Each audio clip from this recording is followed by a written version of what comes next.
Guys, let me know your thoughts on this game. I thought it was a really intriguing, interesting game of footy with Warriors really dominating that first half. Raiders sort of not playing terrible, but not great. So really impressed with the Warriors first half and the way they brought it back, the Raiders in the second half. I don't think Warriors were terrible. I just think the Raiders controlled it really, really well. Led by Fogs, and he was awesome. Like there was some great kicks from White, and like he was really belting the ball. He's trying to be like Mike, like Matty Burton there. But Fogs really controlled this game beautifully. Had a forced dropout, a few nice try assists off his boot, and controlled the game well with kicking long as well and running the ball. So he was great and super impressed with Papali'i, Tapine, and Elliott. They've really become that three-prong attack in the middle and just really causing havoc for a lot of the defense there. Elliott's more the run real hard, hit the line, drop down, and quick play the ball. And Tapine and Papali'i are getting those offloads away. They're making tackle breaks. They're doing a lot to really bend the line and create those opportunities on those edges. So I just think that they are really playing well at the moment, and they got themselves in a bit of bother early in this game and really came back and did a great job. So those guys just dominated. Elliott would have been nice to get some extra minutes out of him, but still we'll take the 53. He's priced at that number, so very, very happy with him and how he's gone this whole year. Like he's really taken a step up as a player.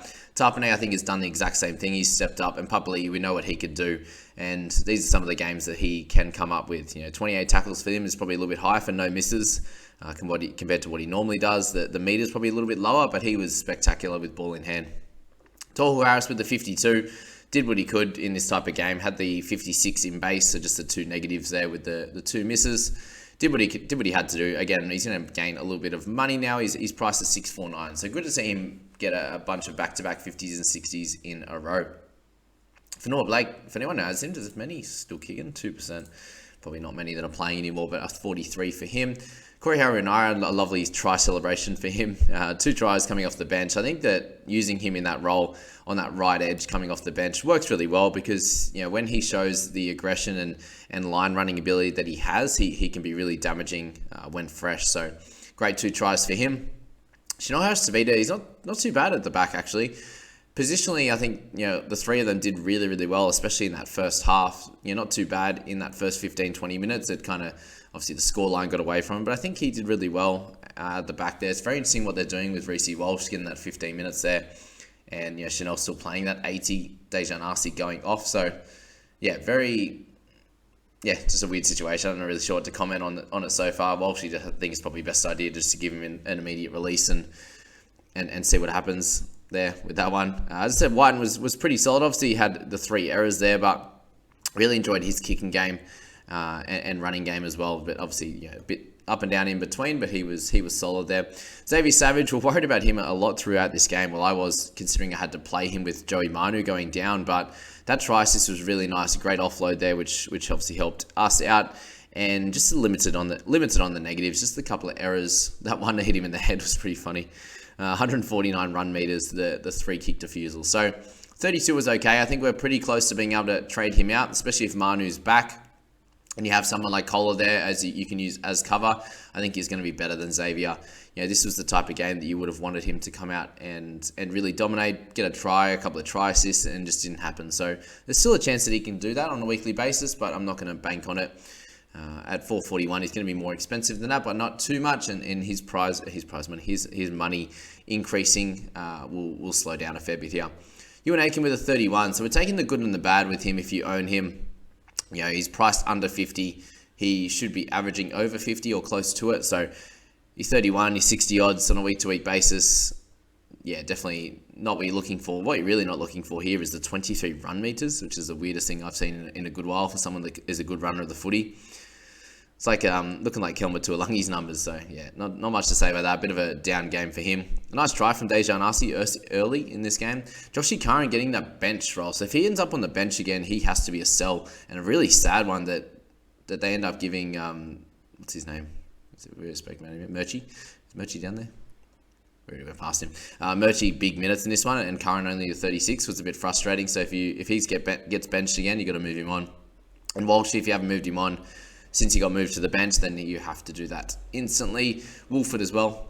a very low one, and he needs to go if you still own him. And Hudson Young at 23 in the 80 minutes, so he just didn't have the effect that he has had on previous weeks. So we'll move on to the Panthers v the Sharks, and very impressed with both teams in this game, and really just shows how hard it is to beat these Panthers at the moment. Sharks played incredibly well. Getting 2 early tries was obviously really, really nice for them. Their defense was really stout in that first half as well. Panthers got that nice try near the end, got the penalty goal to make it 10-8, and it just showed that, for how well the Sharks played, the Panthers are always in this game, no matter who they play. And just end up, going away with it. That early try in the first half, down the left-hand side, making a length of the field break. Obviously breaks the hearts of Sharks a little bit there, and then it's just a grind from there with Panthers on top. They just know how to win, and especially coming off an Origin loss for them, 7 of these guys, they really were out to win this game at home too. There were so many factors that played into effect there. Sharks really needed to keep it about 10-0 at halftime, I think, to give them a good shot. But very interesting how Cleary and Hines just accumulate points so easily. It's just free-flowing. They do it in so many ways. Obviously, the forced dropouts there as well to go along with those big kick meter numbers. They're both running over 100 meters on a regular basis. Tackling usually pretty well. Cleary a little bit worse, but obviously had the 2 turnover tackles, which outclassed those missed tackles, or weighted them there. But both guys, 67 and 65. If you captained either of them, you're pretty happy. DCE got 50, so you miss out on 15 or 17 points from captaining DCE, which is not the worst thing in the world. Brayley with big tackle numbers. Just shout out to him for 60 tackles and 1 miss against the Panthers side.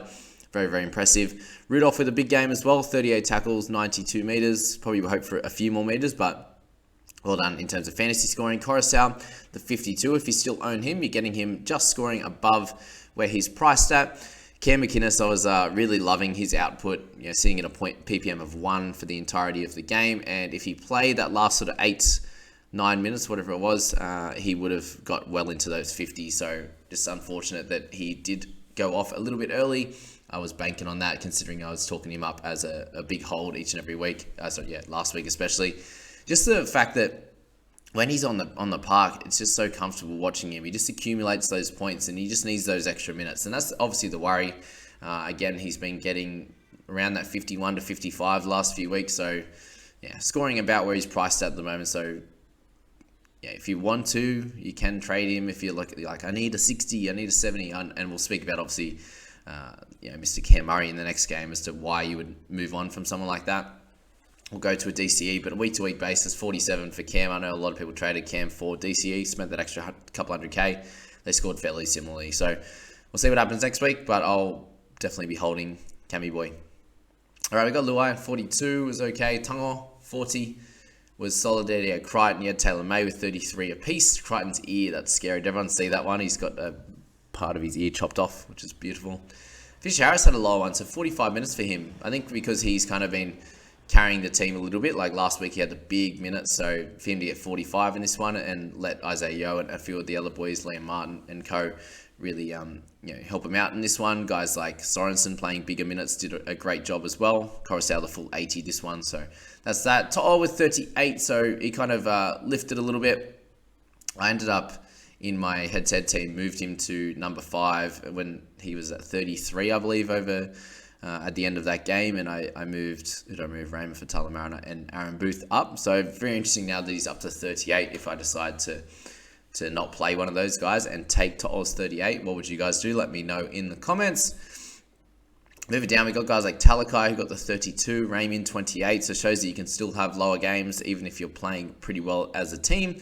Kind of Tracy to 27, Malatalo to 23. So not great overall there with Kennedy 21. The 6 missed tackles was a big issue for him. He had 6 tackle breaks still and just no general attacking stats other than that. So that was Kennedy. Strangely enough, Eisenhuth's playing 22 minutes. Kenny still came on and got 24. So low minutes off the bench, but just all the starters really getting big minutes to help out Fisher Harris in this game for sure. And then Fafita and Hamlin Ueli. If you haven't traded out Fafita yet, now would be a good time to do so. Still 13% that own him. So, good game. Great game to watch. And so is this one. Bunnies v the Storm. And the Storm are really in trouble, aren't they? Poor fellas are having a rough time of it. That's for sure here. Only the 12 points for them. Got to try near the end just to try and salvage it there for sure. But The Bunnies playing much better, led by obviously Latrell, Cook, and Murray. I believe personally, like Cody Walker had a bit of a rough game, if we're being honest. We'll look at his stats in a second, but he had a few moments, but not really. Storm have lost four? Is it 4 games on the trot or something? 4 in the last 5. Not ideal. Latrell just brings a different energy to this team, doesn't he? And Johnson's just continues to score tries on the back of that. He has the best job in Australia, that's for sure. But on that try that he almost scored, that Latrell, they got the drop ball from Storm, and he's like, I'll just take advantage of this and see what we can do. And they almost scored one of the, probably close to the try of the year that would have been. So yeah, it just shows the difference that guys like Latrell makes Johnson's games a lot easier on that left-hand side. He does have an incredible finish on him. Let's not, we do say he's the best job, but he is an incredible player and super fast, for example, as well. So yeah, that's Johnston. Murray, 67, full 80 minutes. So back to what he was doing at the start of the season, just on a regular basis, hitting 55 in base and then building on some attacking stats. He was great. Cookie continues to do great things. 3 turnover tackles, getting tackle breaks, offloads, running the ball.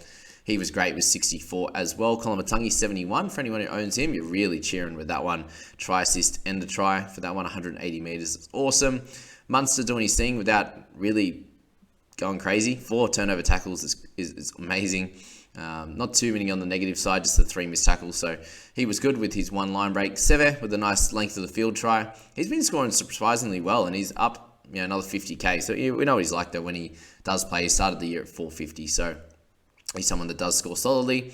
Grant getting 10 minutes off was strange. That 8 missed tackles is a bit annoying, but he did make 59, so neg 20 overall for him. We'd like to see him run the ball a bit more, but when Storm aren't playing great, he's not going to get those opportunities as well. So 54 you'll take for sure. Kamakamika had a decent game. Ilias, congrats to him. He had a great game there, a try assist and a nice solo try. Big kick meters. Did a really solid job. I'm happy for him, that's for sure. Looking at Meany and Brom, both had good games. Latrell, the 48, so not perfect, if we're being honest. The run meters is a little bit down on what we would want. We know that he's got an offload and 6 tackle breaks in just 70 meters, so imagine if he ran the 120, 108, 150 that we would hope. Obviously, it doesn't happen for him always. If you look back at his scores, he's someone that does have lower run meter gains, but in this one here, obviously kicking goals as well is lovely to see. So 48, we'll take it. He's still going to make plenty of cash this week, but we'd like some bigger games going forward, and it will come against easier teams, that's for sure. All right, Hughesy with 42. Really not happy with that. He was trucking along really nicely for the first 40 minutes. He was like 33 at halftime or something. So yeah, tough second half for him. And again, if they're not going to be winning, it's going to be tough to hold someone like Hughesy. 42 there when he's priced at $5.99. He's not going to lose much, but we want more. The run meters is good, 108, but no attacking stats there is where the issue lies to get him in those 50s and 60s that he has done for the previous years. Havili, I think he's someone that you could look to move on now. Still good minutes, 49, but 33 will stunt any growth from him, so look to move him on. Cartwright will make a bit more money with that 31 in the centres, so good on him.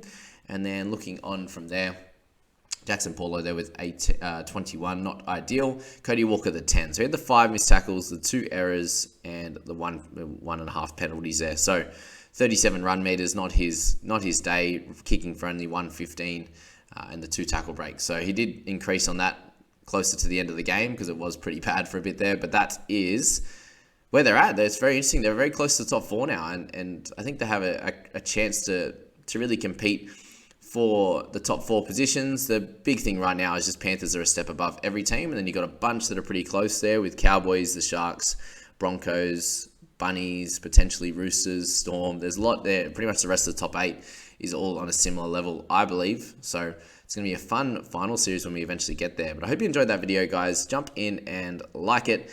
Hit subscribe if you are new here. I appreciate you all for being here a lot, and we'll catch you in the next video. See you later.